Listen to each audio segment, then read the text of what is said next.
ето е кожата. Кожата я видях. Ама нали ти казвам, стоя си при бариерата, тая пасе и бариерата пада. За бариерата разбрах. Еми, наредиха се да чакат един мотор с кош, кон с каруца и лека кола москвич. Чакат да мини и влак. И в това време мотора си върна по инерция и удари коня. Каруцара си ядоса, слизна от каруцата и удари моторист. Тогава моториста си ядоса, слизна от мотора и удари коня. Защото каруцара много едър. Тогава коня се ядоса. И удари моториста. Не, коня се върна назад и удари москвич. Тогава па се ядоса шофьора, той се смееше, до тогава слизна и удари каруцара. Аз ги гледам и се смея, млади хора, викам. Ще се избият за нищо. Все едно, че съм на кино. По-кратко. Еми, тогава мина влак. Бариерата се дигна и ония, дето се биеха, почнаха да се смеят. Какво се смеете, бе, викам? Толкова не ме е смешно. А онези сочат нагоре към бариерата, дето се дигна и се умират от смех.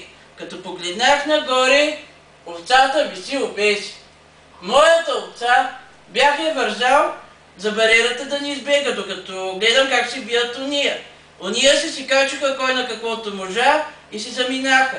А аз стоя и чакам да падне бариерата да се прибира овцата.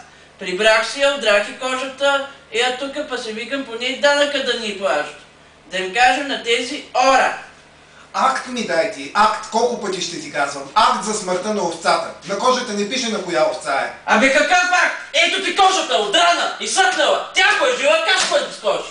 Цял ден се занимавам с тебе. Повече да не се разправяме. Без акт не може. Ама чакай, не може така. Работата не чака, не си само ти. Сви си кожата и върви за акт. Абе къде ще го търся това акт? То си както и никъде няма. Моля, вие за какво? Във връзка с една грешка, вероятно, нещо сте сбъркали. Заповядайте. Кой е сбъркал? Каква грешка?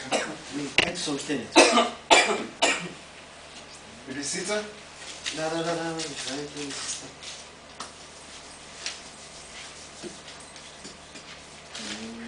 Не виждам грешка. Аз не притежавам овца, там е грешката. А какво притежавате? Нищо. Никога не съм притежавал овца. Вероятно е някакво недоразумение. Да. Тук. Ето. Иван Кирилов Антонов. Улица Цар Борис 73. Езиковет. Същия.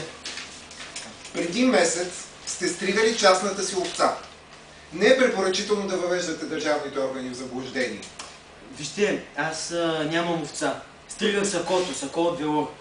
Имаше дълги косми, подиграваха ми се за тях и затова отидах на село. И това е. Не крийте овцата си. От закона няма да я укриете. Аз няма какво да крия. Повярвайте, беше си сако. Ето по една случайност го нося. Ето това тук на мен е сакото. Вижте какво, другарю Антонов. Ние тук не работим на вяра. По документи ви имате овца и сте длъжни да си платите данък. Ако всеки тръгне да укрива притежаваното от него имущество, къде ще му излезе краят? И не ми губете повече времето.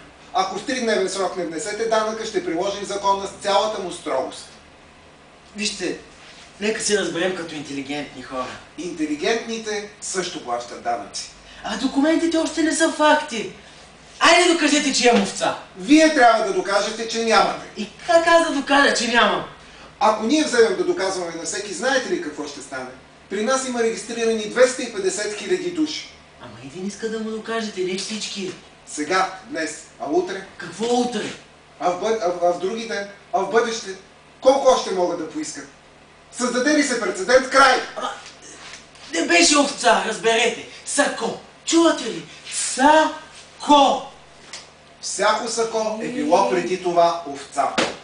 Ако вие междувременно сте превърнали овцата си в сако, това си е ваша работа. Ние с личните работи на гражданите не се занимаваме.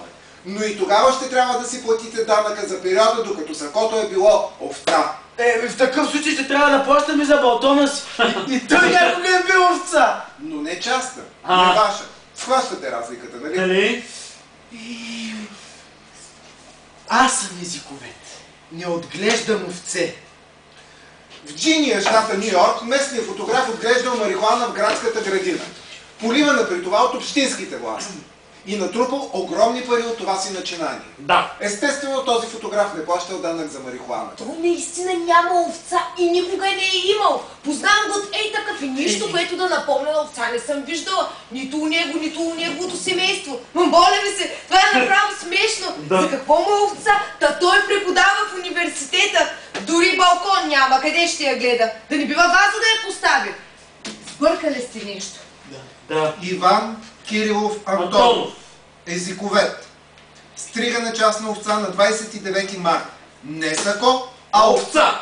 Ето го черно на бяло. В графа забележки е отбелязано държи я във ваната и по-надолу цел на отглеждането хоби. Вие чувате ли се какво говорите? Във ваната я държи. А не е ли държи в аквариум? Не е ли записано някъде, а?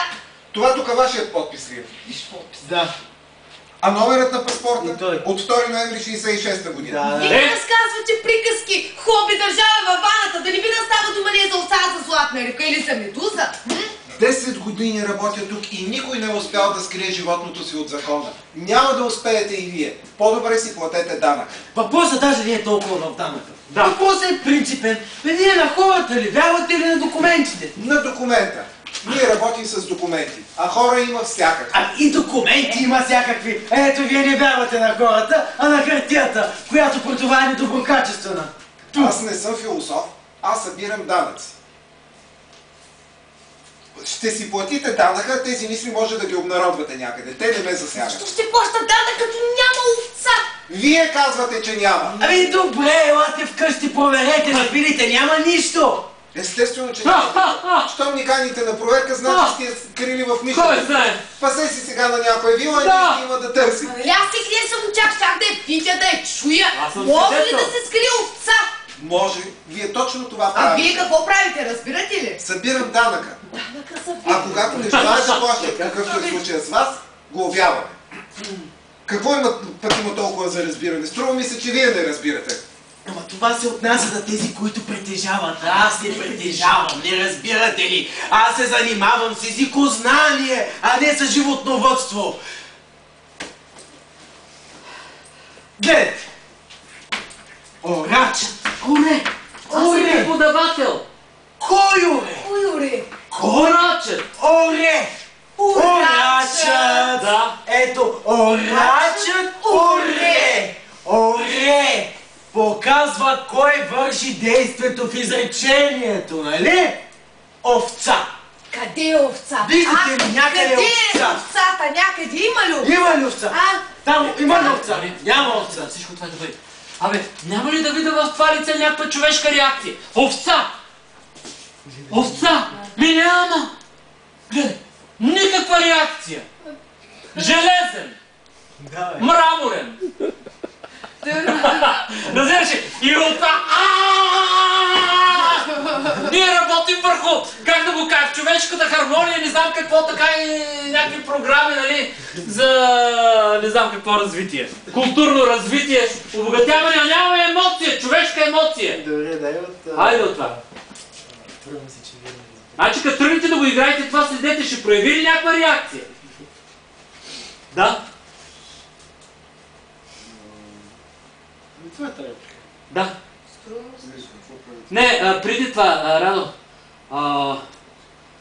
Добре, ладно, какво ще проверите? Не, след това.